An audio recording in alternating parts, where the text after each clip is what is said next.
नमस्कार, मैं नियाज खान और आप देख रहे हैं एनएमएफ न्यूज। भूत प्रेत को लेकर अलग अलग लोग अलग अलग तरह की कहानियां कहते हैं। कोई कहता है भूत प्रेत नहीं होता तो कोई इन सब से बहुत ही डरता है। वहीं कुछ लोग इसे नेगेटिव एनर्जी और पॉजिटिव एनर्जी कहते हैं। खैर, सबकी अपनी अलग अलग मान्यताएं हैं। इस वीडियो में हम आपको एक ऐसे ही अनसुनी रहस्य के बारे में बताएंगे जिसके बाद आप भी सोचने पर मजबूर हो जाएंगे कि क्या सच में कोई भूत प्रेत जैसी चीजें होती हैं।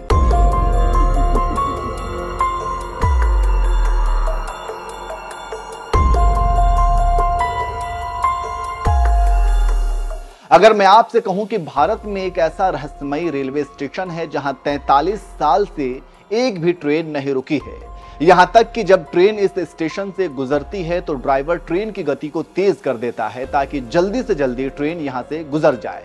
ट्रेन के अंदर जो सवारी मौजूद होते हैं वे अपनी बोगी के सारे खिड़की दरवाजे बंद कर लेते हैं ताकि किसी भी तरह की कुछ भी अनहोनी ना हो। इसे भूतिया रेलवे स्टेशन के नाम से भी जाना जाता है और इस रेलवे स्टेशन का रहस्य आखिर क्या है, किसी को भी नहीं पता। चलिए अब आपको इस रेलवे स्टेशन का नाम और उसके बारे में थोड़ा तफसील से बता देते हैं कि आखिर इसे भूतिया क्यों कहा जाता है। ये रेलवे स्टेशन पश्चिम बंगाल के पुरुलिया जिले में है और इसका नाम है बेगुन कोदर। लोग इस जगह से इस कदर डरते हैं कि कोई भी रेलवे कर्मचारी यहाँ काम तक नहीं करना चाहता।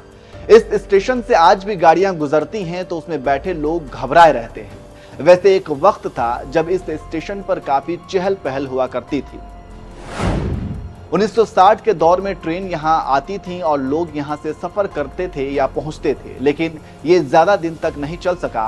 अचानक साल 1967 में यहां के स्टेशन मास्टर ने यहां के रेलवे ट्रैक पर किसी चुड़ैल के दिखने की बात कही। लोगों ने उसकी बात को मजाक उड़ा दिया। मीडिया के कुछ रिपोर्ट्स के मुताबिक मामला तब ज्यादा गंभीर हो गया जब आसपास के कई और लोगों ने भी बिल्कुल ऐसा ही दावा किया और एक दिन स्टेशन मास्टर और उसके पूरे परिवार की संदिग्ध हालत में मौत हो गई। लोगों ने दावा किया कि इसके पीछे उसी चुड़ैल का हाथ है। उसके बाद लोगों में इतना ज्यादा खौफ बढ़ गया कि फिर उस स्टेशन पर काम कर रहे कर्मचारी वहां काम करने से ही मना कर दिया। रेलवे की तरफ से कई बार यहां कर्मचारियों को रखने की कोशिश की गई, लेकिन सबने यहां काम करने से मना ही किया और इस स्टेशन को लेकर भूतिया बातें कही जाने लगी और हर जगह यह अफवाह फैलने लगी कि यहाँ भूतों का अड्डा है। उसके बाद रेलवे ने स्टेशन को ही पूरी तरह से बंद कर दिया। ट्रेनों का यहाँ रुकना भी बंद हो गया और धीरे धीरे इसे भूतिया रेलवे स्टेशन कहा जाने लगा। इसके बाद 42 साल तक यहाँ एक भी ट्रेन नहीं रुकी। हालांकि 90 की दशक से इसे दोबारा खोले जाने के प्रयास शुरू हो गए थे। वहीं साल 2009 में तत्कालीन रेलवे मंत्री ममता बनर्जी ने इसे दोबारा शुरू किया और अब यहाँ ट्रेनें रुकती हैं, लेकिन रेलवे के एक भी स्टाफ को आज भी यहाँ पोस्टिंग नहीं दी गई है। ऐसे में इस रेलवे स्टेशन को एक प्राइवेट फर्म द्वारा मैनेज किया जाता है। फिलहाल यहाँ करीब 10 ट्रेनें रुकती हैं। भूतिया रेलवे स्टेशन के तौर पर विख्यात हो चुके इस स्टेशन पर कई बार पर्यटक घूमने के लिए भी आते हैं। अब ये कितना भूतिया है और कितना अफवाह, ये तो कहना मुश्किल है। वैसे आपने पूरी खबर सुनी, आपको सुनने के बाद क्या लगा? क्या वाकई यहाँ भूत प्रेतों का अड्डा है या फिर ये महज अंधविश्वास है? कमेंट करके अपनी राय हमें जरूर दीजिए।